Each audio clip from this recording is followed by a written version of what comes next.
Hello, and welcome to this English learning video. Today, we are going to practice with a long and exciting story using the shadowing technique. Remember, shadowing means listening and repeating. You try to copy my voice, my speed, and my emotion. This will help you speak more naturally, build confidence, and improve your English fluency. Today's story is called I Took the Wrong Train. It's a true-sounding story told by a young man who experienced something unexpected and unforgettable. Now, sit comfortably, focus, and repeat with me as much as you can. And don't forget to like this video and subscribe to the channel so you never miss a new shadowing story. My name is Lucas. I'm 24 years old, and I live in a city called Brighton. I'm a university student, studying architecture. Normally, my days are simple. I go to class, I study, I cook, and I relax with friends. But last month, I had a very strange and stressful day. And it all started with one small mistake. I took the wrong train. That morning, I woke up early. I had an interview in London for an internship. This internship was very important to me. I wanted to work with a famous architect studio, and they only offered 2 spots for the summer. I had prepared for weeks. I even printed my portfolio on thick, glossy paper. I put on a clean shirt, my best black jacket, and checked my bag twice. Everything was ready, except my nerves. I left my apartment around 7:15 a.m. The interview was at 10 a.m., so I had plenty of time. I walked to the train station, which was only 10 minutes away. The sky was gray, and the air smelled like rain. I checked the train board. There it was, the 7:40 train to London Victoria. Platform 5. I walked to Platform 5, but there were a lot of people. I heard the sound of a train arriving, and I quickly got on. I found a window seat, sat down, and took out my notebook. As the train started to move, I felt a bit more relaxed. The sound of the wheels, the rocking of the train, it was calming. I sipped some water and closed my eyes for a moment. After about 25 minutes, I opened my eyes and looked out the window. Something was wrong. I didn't recognize the landscape.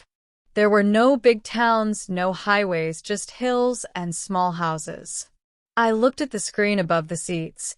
It said, "Next stop, Winchester." Winchester? That wasn't on the way to London. My heart skipped a beat. I stood up, looked around, and asked the man next to me, "Excuse me, is this train going to London Victoria?" He looked surprised. "No. This train is going to Southampton Central." I couldn't believe it. I had gotten on the wrong train. I checked my phone. It was already 8:20. Panic filled my chest. I was on a train going in the opposite direction with an important interview waiting for me in London. How could I make such a stupid mistake? I got off at the next station, Winchester. The platform was nearly empty. Cold wind blew through the air, and my hands were shaking. I looked up train schedules on my phone. The next train back to London was in 25 minutes, and it was going to a different station, London Waterloo. I texted the architecture studio. "Hi, this is Lucas. I'm on my way, but I may be a little late. I got on the wrong train by mistake. I'm really sorry." My heart was beating so fast. I felt embarrassed, angry, nervous, everything at once. The train finally arrived and I jumped in. This time I double-checked the destination, London Waterloo. I sat in silence, breathing deeply, watching the countryside pass by. I arrived in London at 9:55, 5 minutes before the interview. But Waterloo was on the other side of the city. I ran. Literally, I ran out of the station, crossed a street full of taxis, and looked for the underground. I knew I had to take the Victoria line, but in my panic, I went the wrong way. I got on the Circle line by mistake and realized it too late. Every second felt like an hour. I finally arrived at the correct building at 10:32. I was sweating out of breath and my shirt was sticking to my back. I walked into the lobby and told the receptionist, "Hi, my name is Lucas. I have an interview with Arc House Studios." She looked at her list, then at the clock. "You're very late," she said. "I know.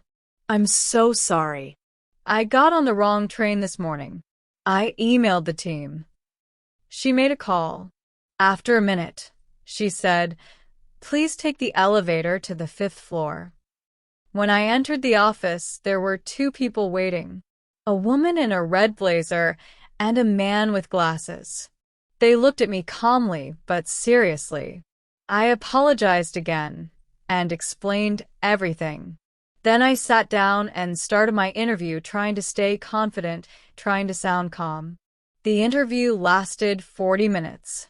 We talked about my designs, my passion for architecture, my goals for the future. At the end, they thanked me and said they would call me in a few days. I left the office with mixed feelings. I was proud that I made it, but I was also afraid that my mistake ruined my chances. I walked around the city for a while. I bought a sandwich and sat in a quiet park. I looked at the people passing by, the pigeons pecking at crumbs, and the clouds moving slowly across the sky. I thought about everything that happened since morning. Sometimes life doesn't go according to plan, but somehow we still get where we need to be. That night, I returned to Brighton. I was exhausted. I took a shower, lay on my bed, and stared at the ceiling. My phone buzzed. It was an email from Arc House Studios. My hands were shaking again, but for a different reason. I opened it and read, "Dear Lucas, thank you for coming to the interview today. We appreciated your honesty and your determination to make it on time despite the mistake. We would like to offer you the internship position." The next morning, I still couldn't believe it. I had gotten the internship.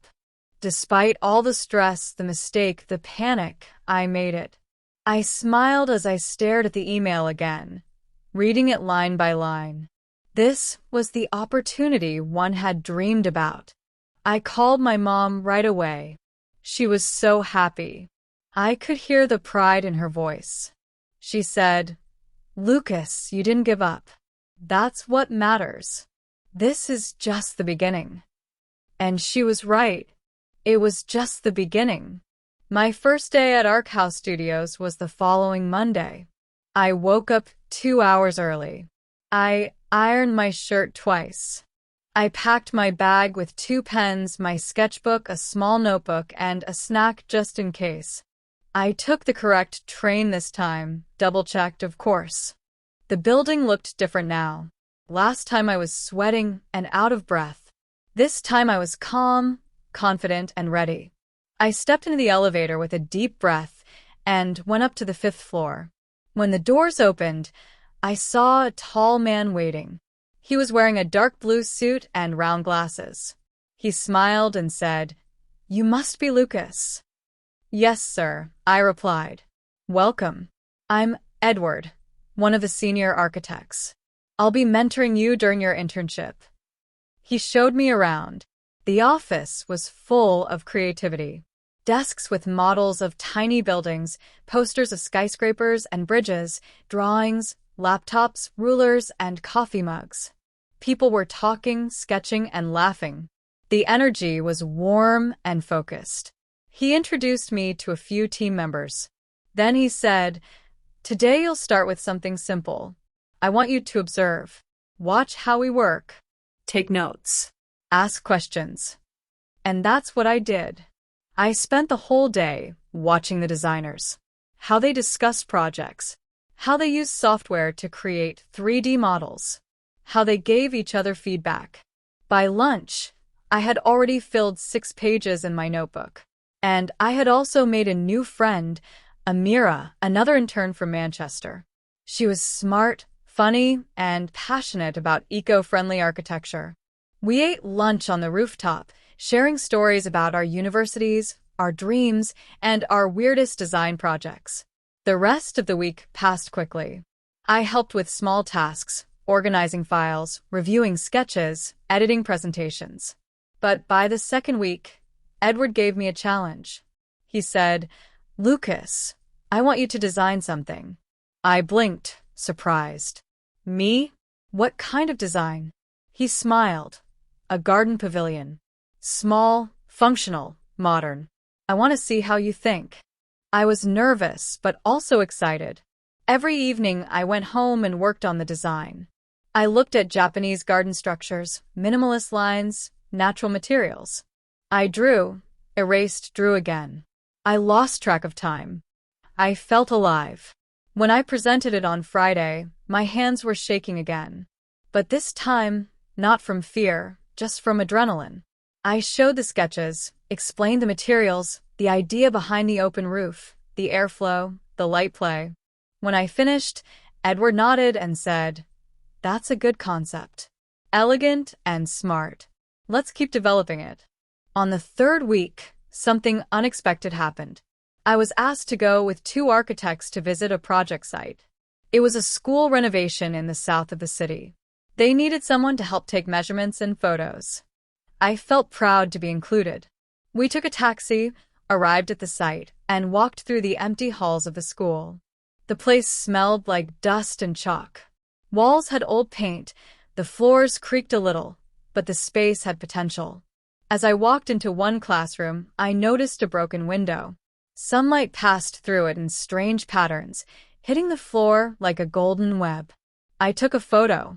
Then I took a deep breath and imagined what the space could become.